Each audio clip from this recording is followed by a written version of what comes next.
नमस्कार आपण माने देखुछंती भिओडी टीवी गाँव सहर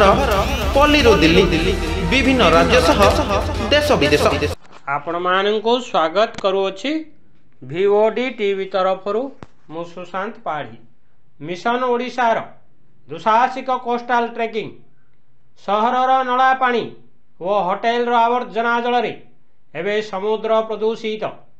पर्यटकों वर्ज्य प्लास्टिक व पॉलिथिन व व्यवहृत खाद्यद्रव्य सामुद्रिक जीवन असुरक्षित एही कारणरू चिलिका आवे अधा पोती होईगलानी डॉल्फिन माने अदृश्य हेवा आरंभ कलेनी वो ऑलिव रिडले कईंच माने समुद्रर यंत्र चालित ट्रॉलर वो जहाजर शब्दाघात क्षताक्त हेलेनी एसबू को एड़ाई एक सुरक्षित बेलाभूमि प्रदूषण मुक्त समुद्र वो चिलिका सह स्वच्छ और सबुज बेलाभूमि रे स्लोगान धरी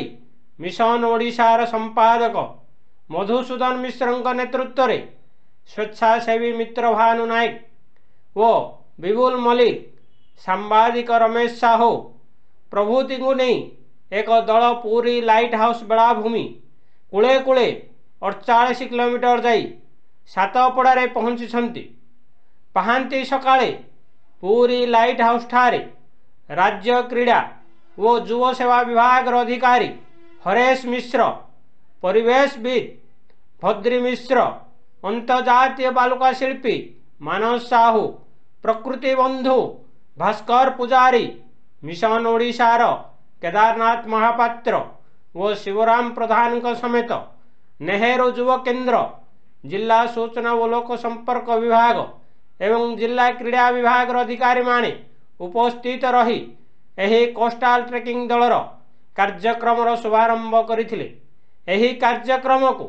नेहरू युव केन्द्र व मिशन ओडिशा मिलित भावे केन्द्र सरकार माई इंडिया कार्यक्रम जरिया एही कोस्टाल ट्रेकिंग करुछंती। हरेश कुमार मिश्र क्रीड़ा विभाग चाकरी करे प्रोग्राम ऑफिसर अच्छा आज जो बर्तमान जो आपन कार्यक्रम चलछि केते किलोमीटर तक चलबो कोन कोन कार्यक्रम रहछि कार्यक्रम तो गोटे दिन कार्यक्रम अच्छी जोटा कि गोटे भल मेसेज नहीं कि गोटे भल वार्ता दवाई ये कार्यक्रम करा जाइए से पूरी ये लाइट हाउस टू स्टार्ट करेंगे जोटा कि कोस्टाल बीच ट्रेकिंग जोटे पहुँचे डेस्टिनेशन हूँ सातपड़ा ता भितर अरखुदा होकर जी विभिन्न जगह जी विभिन्न जगह से गोटे अवेयरनेस क्रिएट करेंगे जोटा कि ऑलिव रिडले टर्टल मानकर केमती सेफ तांकर बार्थ होची केमती केमती सुरक्षित रहिबे एवं डॉल्फिन मानकर सुरक्षित से केमती रहिबे एवं गोटे मेराइन लाइफ जो माने समुद्र उपकूल रे जो माने बसवर्ती करछन्ती सेमानकर केमती सुरक्षा रहिबे सेमान केमती सेफ ये रहिबे सेटा गोटे मुख्य वार्ता। आज्ञा ये बुझा चिंताधारा आसीला चिंताधारा एक्चुअली एटा गोटे एटा बीच ट्रेकिंग जोटा कोस्टल ट्रेकिंग एटा एडवेंचर स्पोर्ट दुसाहसिक क्रीड़ा रे जाउछ तेणु ये जो आम जो ऑर्गेनाइजेशन ये करुच्ची से दुसाहसिक क्रीड़ा सहित जड़ित अच्छा या पूर्व से साइक्लिंग रे भी एडवेंचर साइक्लिंग भी जाइए साइक्लिंग रे भी विभिन्न वार्ता देकी ऑल ओडिशा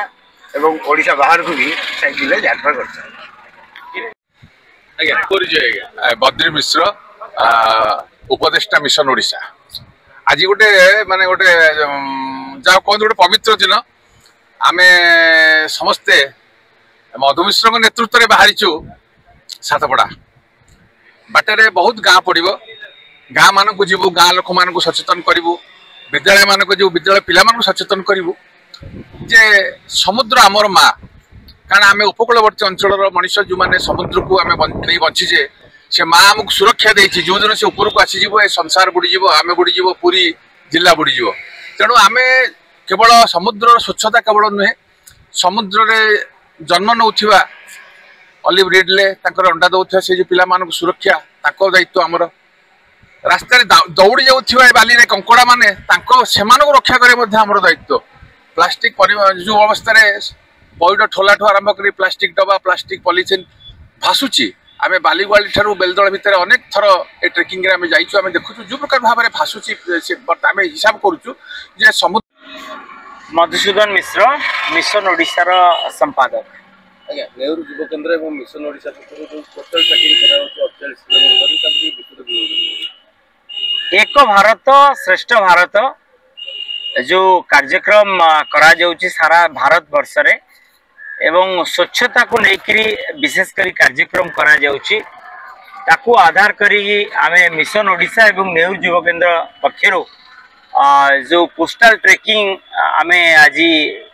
बाहरीचु एवं ए कोस्टल ट्रेकिंग रे आमे माने लाइट हाउस बेलाभूमि रु चलिबा आरंभ करिचु एवं जाइके चिलिका मुहाण पर्यंत एवं सातपड़ा पर्यंत आमे कोस्टल रे चली चली जीवु एवं विशेष मुहिम रहिबो ए कोस्टल ट्रेकिंग रो save dolphin save marine life save olive ridley turtle एवं क्लीन बीच। मो ना भास्कर चंद्र पुजारी साधारण मनुष्य। बर्तमान जो कोस्टल ट्रेकिंग चलती नेहरू युव केन्द्र और मिशन ओडिशा माध्यम समुद्र कूल लोक मान सचेतनता करने समुद्र सुरक्षित निश्चित रूपे सहर जल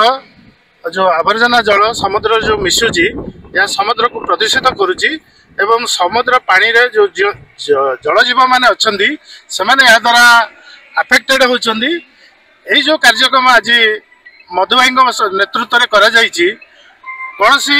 सरकारी अनुदान न थाई मध्य से तांको तरफ से ये कार्यक्रम को इनिशिएशन नहीं आरंभ करिसंदी। यह एक स्वागत योग्य पदक्षेप एवं धन्यवाद पात्र मध्य एवं यही सचेतन जदि आमे सहर एवं सब ग्रामांचल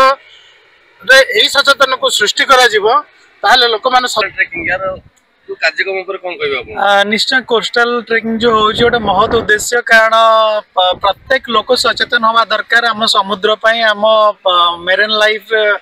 जो माने सब जीव जंतु माने पानी रे रहउचन से मानक पई हमें समस्त सचेतन हेले ही माने बहुत आगामी पीढ़ी पई गोटे सुंदर उपहार हबो। तेणु आमे समस्त जत्नवान हवा समस्त